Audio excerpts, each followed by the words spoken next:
Selamat pagi, Bapak, Ibu, Saudara, Sobat Messenger, salam sejahtera untuk kita semua.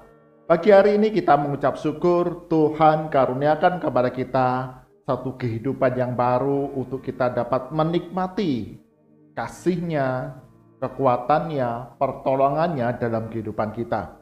Dan bersama-sama di dalam Bread of Life, kita akan belajar kebenaran firman Tuhan, ia menjadi satu penuntun jalan kehidupan kita. Mari sebelumnya kita berdoa terlebih dahulu. Bapa kami dalam surga, sungguh kami mengucap syukur. Kau sungguh Allah kami yang setia, memberkati kami, menuntun kehidupan kami, dan pagi hari ini Engkau bangunkan kami dengan kekuatan yang baru, anugerah yang baru, bersama-sama dan Sobat Messenger. Kami belajar untuk mendengar suara Tuhan, mengerti dan melakukannya dalam kehidupan kami hari demi hari. Berkati kami semua yang lemah, yang terbatas, Roh Kudus yang memberikan pencerahan kepada kami untuk mengerti kebenaran firman Tuhan dan menjadi pelaku firman Tuhan yang setia. Di dalam nama Tuhan Yesus kami berdoa. Amin. Bapak, Ibu, saudara-saudara, Sobat Messenger, dalam kehidupan yang sedang kita jalani sekarang ini, ada banyak orang memiliki impian, punya pengharapan bahwa kehidupannya adalah kehidupan yang baik. Sementara ada banyak orang ada di dalam kehidupan yang terbatas, ada di dalam kehidupan dalam kemiskinan, hidup yang tidaklah berlebihan, ada di dalam kemiskinan, keterbatasan, tapi punya impian, bahkan bermimpi bahwa kehidupannya adalah kehidupan yang berhasil, yang indah, yang dipenuhi dengan kemakmuran, yang dipenuhi dengan kemewahan. Sehingga kita dapat melihat pada masa-masa sekarang ini, banyak orang menampilkan kehidupan yang glamor, yang mewah, seakan-akan dia kaya, seakan-akan dia hidup dalam kemakmuran, kesehatan yang sempurna, padahal sebenarnya dia hidup di dalam kemiskinan, hidup di dalam kenyataan yang berbeda dengan yang sedang mereka jalani di dalam kehidupannya. Pada zaman dinasti Tang, ada seseorang pemuda yang bernama Chun Yufen. Chun Yufen ini menganggap dirinya adalah orang yang bijaksana, yang pada masa itu orang-orang yang dianggap bijaksana akan dipercaya untuk menduduki sebuah jabatan dan hidupnya akan berhasil dan menjadi makmur. Dan Chun Yufen ini, dia bermimpi, dia punya pengharapan, impian, bahwa hidupku akan berhasil. Aku ini orang yang bijaksana, aku ini orang yang arif. Tetapi orang-orang yang ada sekitarnya tidak mengenal dia. Karena itu Chun Yufen ini menjadi frustasi. Karena tidak ada orang yang menganggap dia, menghargai dia sebagai orang yang bijaksana. Sehingga dia dalam kehidupan hari demi hari hanya bermuram durja, meratapi di tengah impian yang ingin dia capai. Dan dia sering minum minuman keras, bermabuk-mabukan. Dengan impian, satu hari aku jadi orang yang kaya.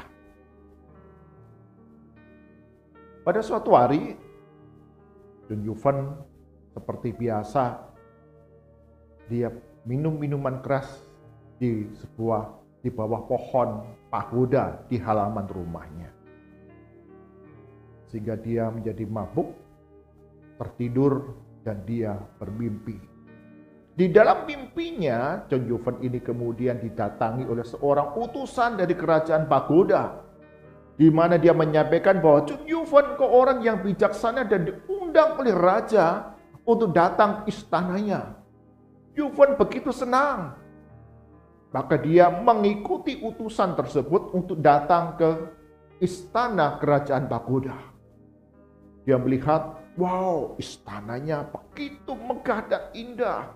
Gerbangnya besar dan penuh dengan ukiran-ukiran yang indah. Ada villa, ada taman-taman yang begitu indah, dan istananya sungguh-sungguh mewah, di mana semua hampir dilapis dengan emas. Dan ketika berjumpa dengan sang raja sangat menghargai Chun Yufen. Kau ada orang yang bijaksana, aku mendengar engkau adalah seorang pemuda yang berbakat, yang bijaksana. Aku mengangkat kamu sebagai Perdana Menteri. Wah, Chun Yufen menjadi senang, dia bangga. Dia terima jabatan itu, dan kemudian dia berjuang melakukan tugas tanggung jawabnya dengan baik.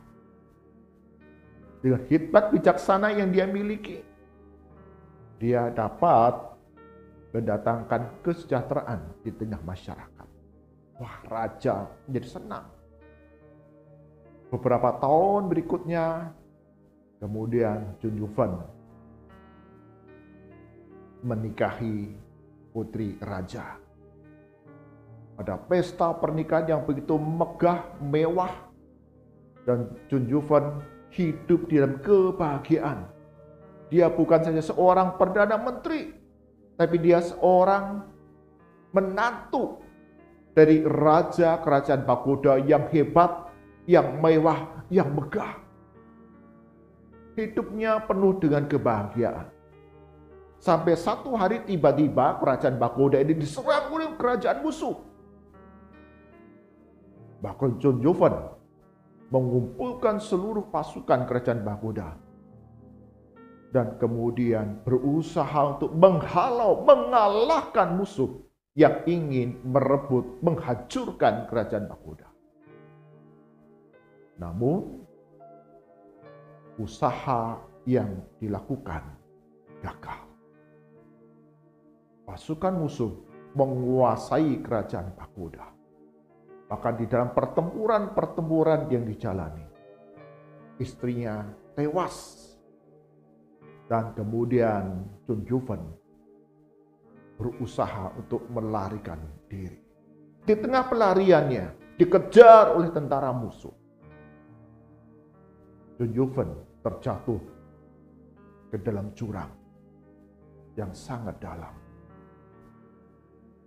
Chun Yufen terkejut karena dia tidak mengira bahwa di depannya ada jurang ketika dia berlari menyelamatkan dirinya. Terjatuh dari jurang itu, dan Chun Yufen menjadi terkejut. Dia terbangun dari mimpinya itu karena digigit semut, karena tertimpa oleh dahan yang patah ketika Chun Yufen tidur dan bermimpi di bawah pohon pagoda. Ketika dia terbangun, dia terkejut dan kemudian mengatakan, oh, ternyata hanya mimpi.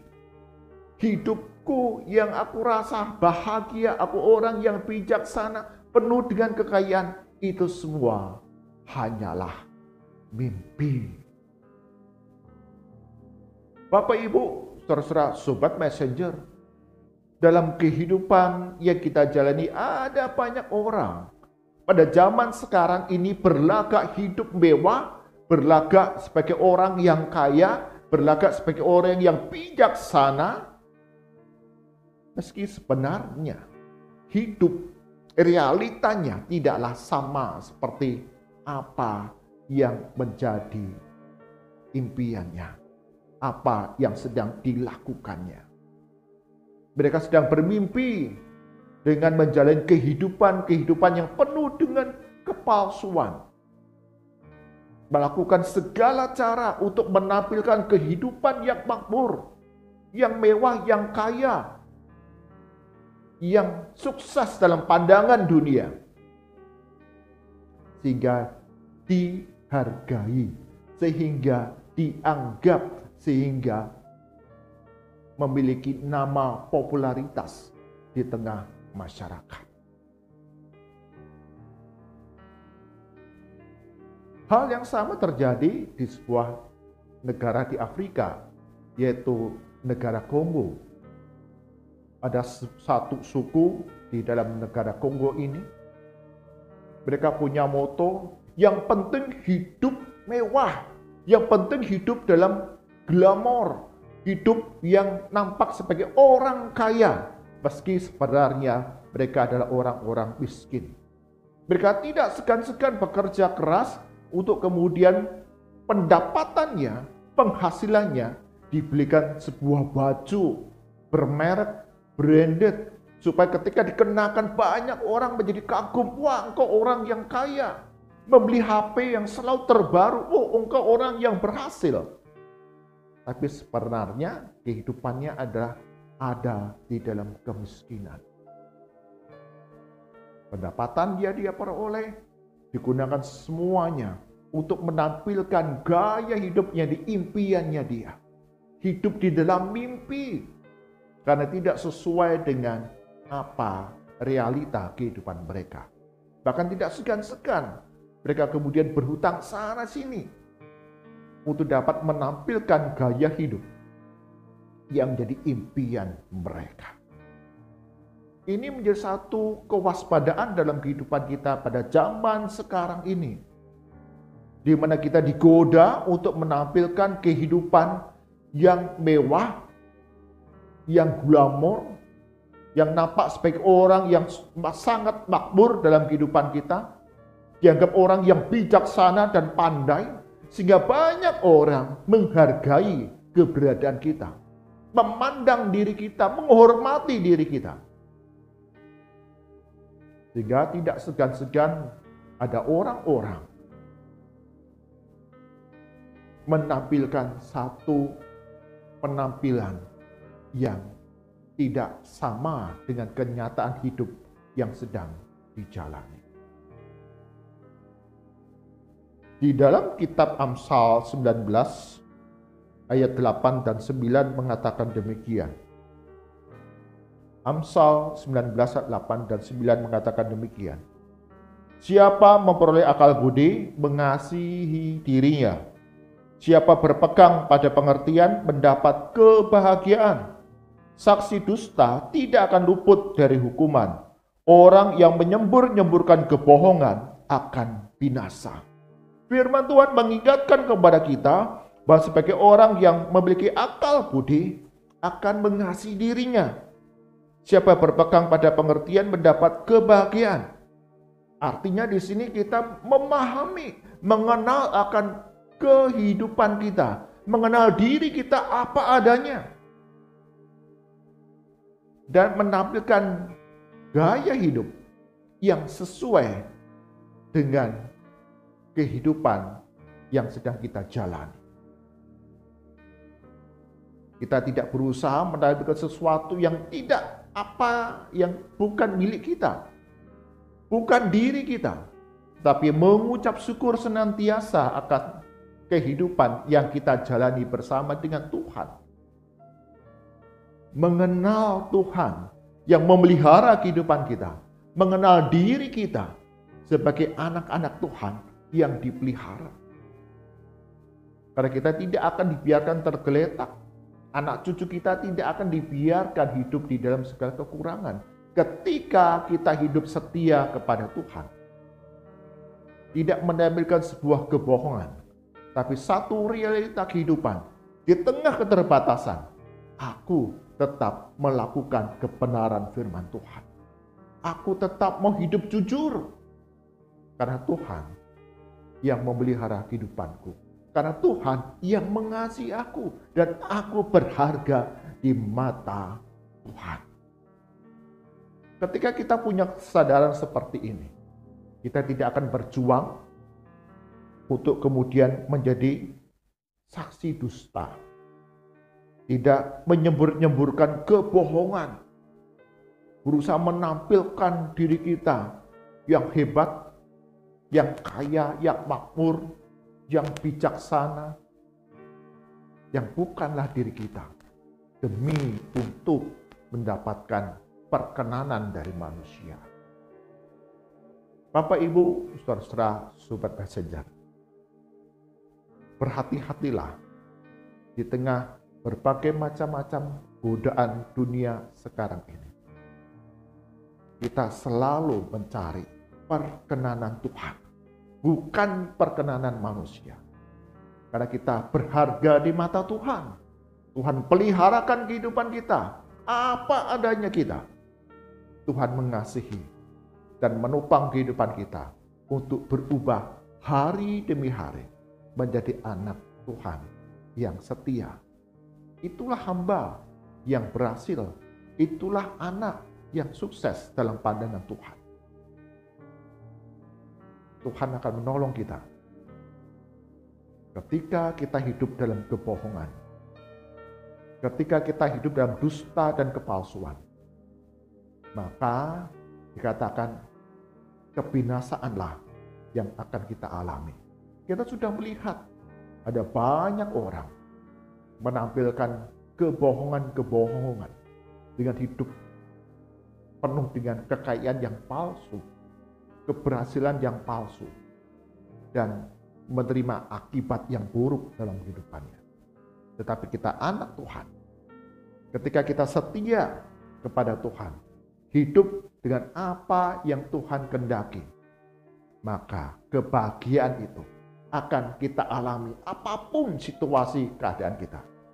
Karena Tuhan Yesus berjalan bersama dengan kita. Amin. Mari kita berdoa. Tuhan Yesus, sungguh kami hidup pada zaman sekarang ini. Banyak orang berlomba-lomba untuk menampilkan satu kehidupan yang palsu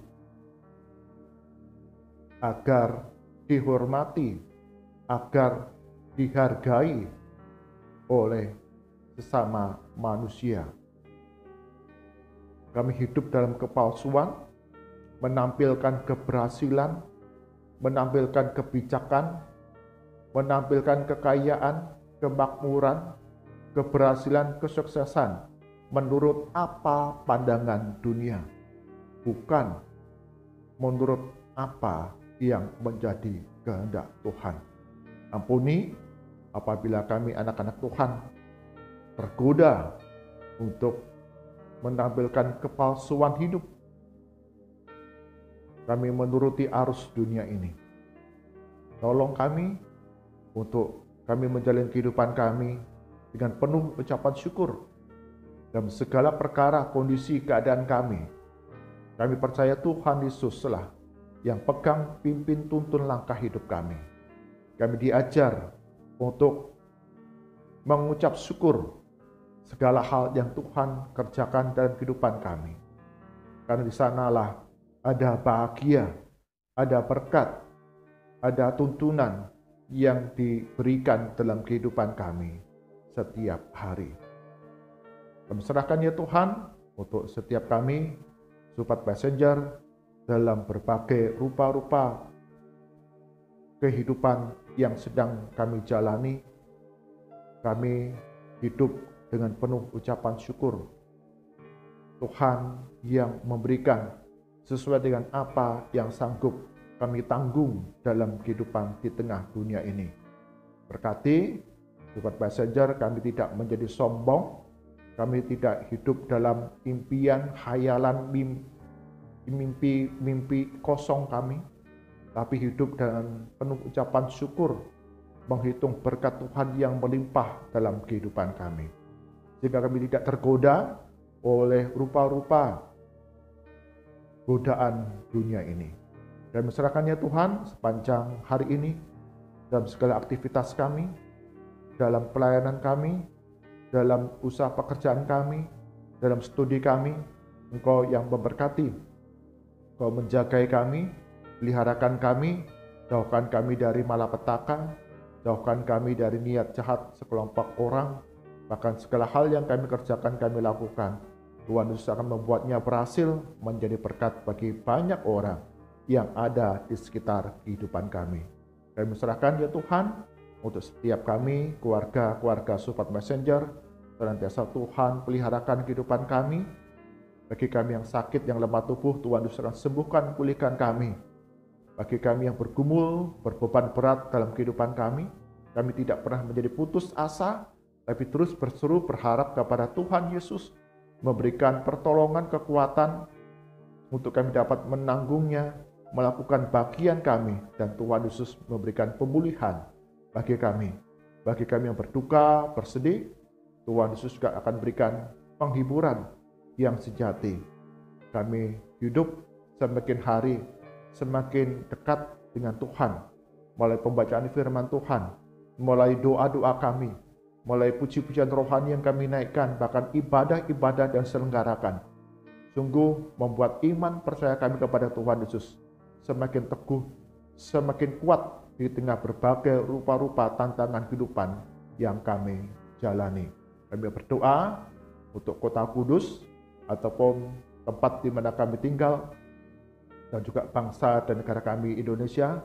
Engkau peliharakan, ada keamanan, ada stabilitas, ada kesejahteraan yang Engkau limpahkan bagi semua masyarakat, berikan khidmat bagi pemerintah pusat hingga daerah-daerah dalam mengelola berbagai sumber daya yang ada, sehingga setiap kebijakan yang diambil, tindakan yang dilakukan membawa kesejahteraan, kemakmuran, keamanan di tengah-tengah masyarakat di mana kami tinggal, sehingga gereja-gereja Tuhan pun dapat mengambil bagian di dalam pekabaran Injil Yesus Kristus, bahkan melayangkan kasih kepada banyak masyarakat di mana gereja Tuhan ini ada, sehingga hari demi hari kemuliaan nama Tuhan terus dinyatakan melalui gereja-gereja Tuhan yang ada di Indonesia ini. Mari angkatan kita, arahkan hati kita kepada Tuhan, dan kita akan terima berkat daripadanya. Kasih karunia, damai sejahtera, pemeliharaan dan penghiburan dari Allah Bapa, Putra dan Roh Kudus senantiasa hadir dalam kehidupan kita hari demi hari, melihat segala kebaikan Tuhan yang boleh dikaruniakan kepada setiap kita dalam berbagai situasi, berbagai keadaan, berbagai tantangan. Tuhan Yesus yang pimpin langkah hidup kita dari sekarang sampai selama-lamanya. Amin.